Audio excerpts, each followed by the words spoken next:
Iran ने रूस के सुखोई 35 फ्लांकर त्यारे खरीदने में दिलचस्पी जाहिर की है। ये लड़ाका त्यारे क्या हैं और ईरान को इनकी ज़रूरत क्यों पेश आई, ये जानेंगे आज की वीडियो में। तेहरान और मॉस्को के दरमियान अस्करी और तकनीकी ताउन यूक्रेन की जंग से जारी है, जिसका आगाज सन 2022 में रूसी हमले से हुआ था और अब इसका ताल्लुक ईरान के इसराइल पर हमलों में भी नजर आ रहा है। ईरान इससे कबल रूस को जंगी ड्रोन दे चुका है और रूसी फौज इन्हें यूक्रेन पर हमले के लिए इस्तेमाल कर रही है। इसके अलावा ईरान ने रूस को हथियारों की दीगर छोटी छोटी खेपें भी भेजी हैं, लेकिन इस फौजी और तकनीकी ताउन को आला सतह तक बढ़ाया जा सकता है। मिसाल के तौर पर रूस ईरान को कुछ सुखोई 35 फ्लांकर लड़ाका त्यारे फरोख्त कर सकता है। ये त्यारा असल में मिस्र को फरोख्त के लिए बनाया गया था, लेकिन इन दोनों मुल्कों के दरमियान मुआहदे पर कभी अमल दरामद नहीं हो सका। ईरान ने इन जंगी त्यारों को खरीदने में दिलचस्पी जाहिर की है। अगर ईरान को ये लड़ाका त्यारे मिल गए तो ईरान के खिलाफ किसी भी मुल्क की फजाई कार्रवाइयाँ मजीद मुश्किल हो जाएंगी।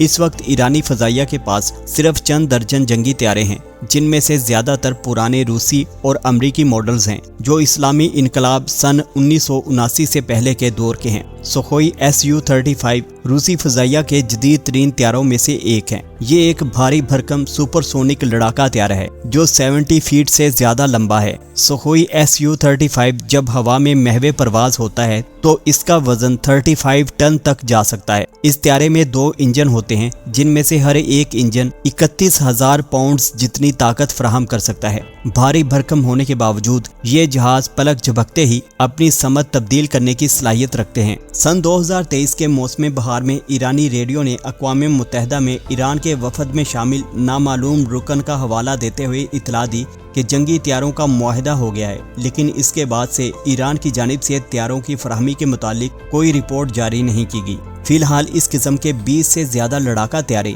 कोमसोमोलिक ओन आमूर हवाई जहाज के कारखाने के हवाई अड्डे पर खड़े हैं। इन लड़ाका त्यारों को गूगल मैप्स पर भी देखा जा सकता है। रूस ईरान को मुख्तसर फासले तक मार करने वाले मिसाइल सिस्टम पेंतसीर S-1 जैसे फजाई दिफाई निज़ाम भी फराहम कर सकता है। ये निज़ाम तवील फासले तक मार करने वाले दिफाई निज़ाम और दीगर अहम अहदाफ को इसराइली मिसाइल हमलों से महफूज रखने में मददगार साबित होंगे। अमरीकी खुफिया दस्तावेजात के मुताबिक सन 2023 में रूसी कराए के जंगजू वैगनर ग्रुप की जानिब से इस निज़ाम को हिजबुल्लाह या ईरान को मुंतकिल करने का मंसूबा था। उस वक्त अमेरिका की कौमी सलामती कौंसिल के तर्जुमान करबी ने ऐलान किया था कि ऐसी किसी कार्रवाई की सूरत में अमेरिका रूसी अफराद और इदारों के खिलाफ इंसदादी दहशतगर्दी पाबंदियां लगाने के लिए तैयार है। अभी तक इस मंसूबे पर अमल दरामद के बारे में कोई रिपोर्ट शाया नहीं हुई। दूसरी तरफ ईरान रूस को ऑपरेशनल, टैक्टिकल या कम फासले तक मार करने वाले बैलिस्टिक मिसाइल भेज सकता है। रूसी फौजी हथियारों में ऐसे मिसाइलों का इजाफा यूक्रेन में जंग की मौजूदा हालत पर खासा असर डालेगा।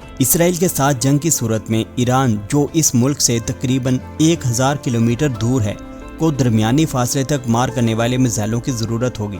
दूसरी जानिब रूस को 500 किलोमीटर से कम रेंज वाले टैक्टिकल या कम फासले तक मार करने वाले मिसाइलों की जरूरत है। इसलिए रूस को ऐसे आलात की मुंतकिली से ईरान की इसराइल पर हमला करने की सलाहियत मुतासर नहीं होगी।